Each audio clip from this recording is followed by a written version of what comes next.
سکتا ہے. جیسے ایک روایت کے مطابق اگر کوئی ایک نماز جان بوجھ کے قضا کرے تو جو نبی کریم نے لفظ استعمال کیا اگر اس کی تشریح کی جائے تو 2,88,00,000 برس تقریباً جہنم میں جلنا پڑے گا ایک نماز کے بدلے میں. اب آپ اندازہ کریں کہ یہ ایک نماز کا ہے. جو روزانہ نماز قضا کرے اور صرف 5 منٹ کی مشقت کو نظر انداز کر کے شیطان کی بات مانتے ہوئے کہ اللہ تعالیٰ کا منادی تو کہہ رہا ہوتا ہے حی علی الصلاح حی علی الفلاح، آؤ بھلائی کی طرف، آؤ نماز کی طرف، حی علی الصلاح آؤ نماز کی طرف، حی علی الفلاح آؤ بھلائی کی طرف. اور فجر میں کہہ رہا ہوتا ہے الصلاۃ خیر من النوم، نماز نیند سے بہتر ہے. لیکن ہم نہ بھلائی کی طرف آتے ہیں نہ نماز کی طرف آتے ہیں، اس سے بھاگتے ہیں اور صبح کے ٹائم میں نیند کو نماز سے بہتر سمجھتے ہوئے شیطان کی اطاعت کرتے ہوئے رکتے ہیں. یہ وقتی آرام نے کتنا نفع دیا آپ سوچئے، اور اس کے بدلے میں اگر 2,88,00,000 برس ایک نماز کے بدلے میں جہنم میں انسان جلے وہ کس قدر بڑا عذاب ہوگا.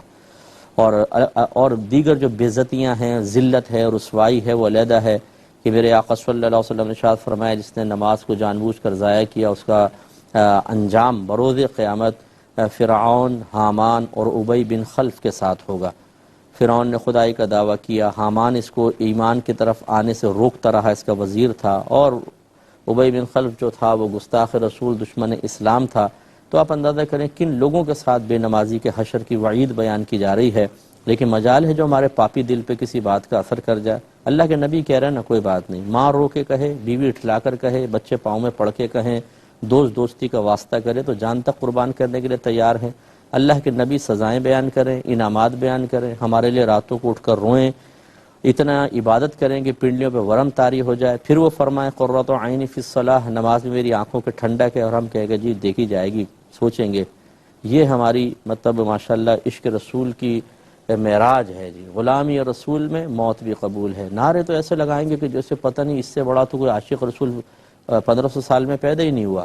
اور اس عاشق رسول کو جب نماز پڑھنے کی باری آتی ہے، نبی کریم کی آنکھوں کی ٹھنڈک پوری کرنے کی باری آتی ہے تو وہ سائیڈ میں بیٹھا ہوتا. بڑا زبردست عشق رسول ہے بھائی جان.